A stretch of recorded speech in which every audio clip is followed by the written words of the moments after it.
Hello friends. Technician grade 3 BSPSL की answer की जारी कर दी गई है और इसके अकॉर्डिंगली सभी लोग अपना अपना कटअप भी बता रहे हैं। जो भी कैंडिडेट्स अपने आप को एक सेफ स्कोर में समझ रहे हैं, जिनका 60 स्पेशली मैं ये बॉयज़ के संदर्भ में बोल रहा हूँ, 65 प्लस आ रहा है, तो वो अपना डॉक्यूमेंट्स को रेडी रखना स्टार्ट कर दें। और आपको क्या क्या डॉक्यूमेंट्स लगेंगी, चलिए उसके बारे में एक बार हम लोग देख लेते हैं। और ये ज़रूरी चीज़ें हैं आपको देखने के लिए कि आपको क्या क्या डॉक्यूमेंट्स लगती हैं।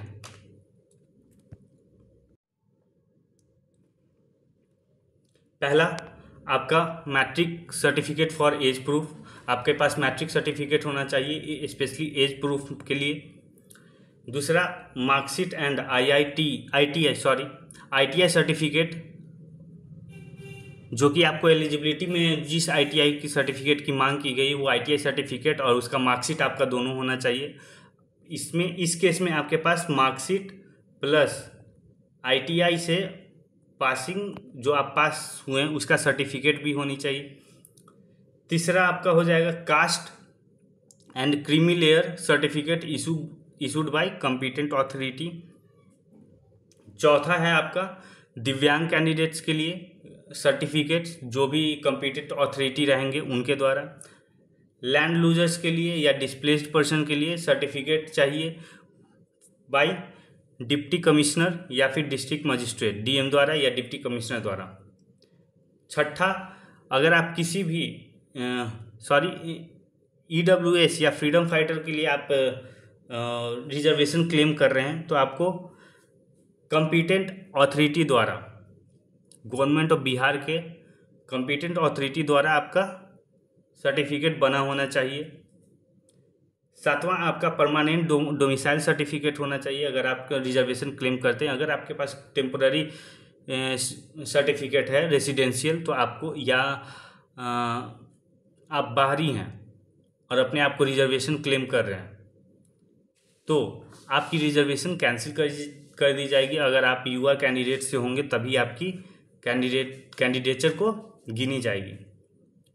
आठवां हो जाएगा, आपको NOC देना होगा। अगर आप किसी भी गवर्नमेंट, सेमी गवर्नमेंट या पब्लिक सेक्टर में वर्क कर रहे हैं, तो आपको आइडेंटिटी प्रूफ लाना होगा। Passport, Aadhaar card, PAN card, voter ID card, colour photograph, जैसा कि आपने ऑनलाइन एप्लीकेशन में दिया है। 10वां हो जाएगा, 11वां हो जाएगा आपका एडमिट कार्ड का काउंटर फोलियो, मतलब कैंडिडेट्स का जो भी एडमिट कार्ड है उसका फोटो कॉपी आपको चाहिए देना होगा। इसके साथ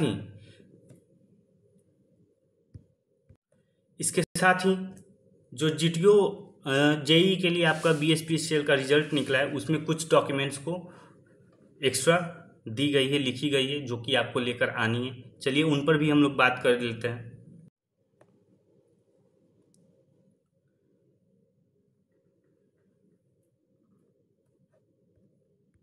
यहाँ से आपकी L नंबर से आपकी एक्स्ट्रा जो भी हैं वो आपके पास दी गई है।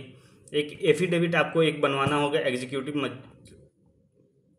मजिस्ट्रेट से, जिसमें आपको कुछ चीज़ें शपथ लेनी होंगी। जैसे अगर आप मैरिड हैं, तो अगर आप मैरिड हैं तो आपको लिख देना होगा कि आप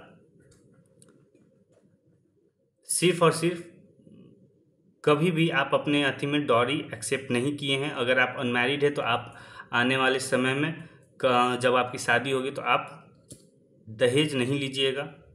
और the candidate has not been convicted by any court of law. आप किसी भी दंडाधिकारी से, किसी भी न्यायालय से आपको किसी भी प्रकार का दंड नहीं दिया गया हो, और आपकी सिर्फ और सिर्फ you have only one living spouse, okay, अगर आप शादीशुदा हैं तो। नेक्स्ट, आपको एक फिजिकल फिटनेस बनवाना होगा सिविल सर्जन या मेडिकल ऑफिसर BSPSL के, या फिर गवर्नमेंट सिविल सर्जन से। किसी भी सदर हॉस्पिटल से ही भी मांगी जाती है कि आप किसी भी सदर हॉस्पिटल में जाकर वहाँ के मेडिकल ऑफिसर से आप अपना जो भी ये मेडिकल सर्टिफिकेट बनवा रहे हैं। और एक बॉन्ड आपको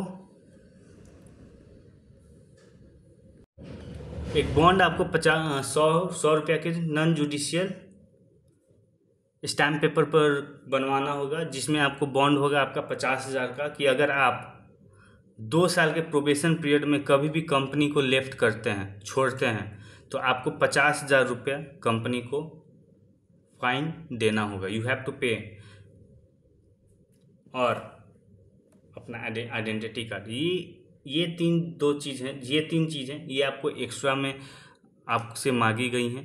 तो हमेशा याद रखें कि आपको क्या क्या चीज़ें लेके जानी है, और स्पेशली अपनी जो भी सर्टिफिकेट्स हैं उसका ज़्यादा ध्यान रखें। अगर आपका किसी में नाम गलत हो गया है, मान लीजिए आप अप्लाई करते वक्त आपका किसी चीज़ में नाम गलत है, तो ज़्यादा टेंशन लेने वाली बात है नहीं।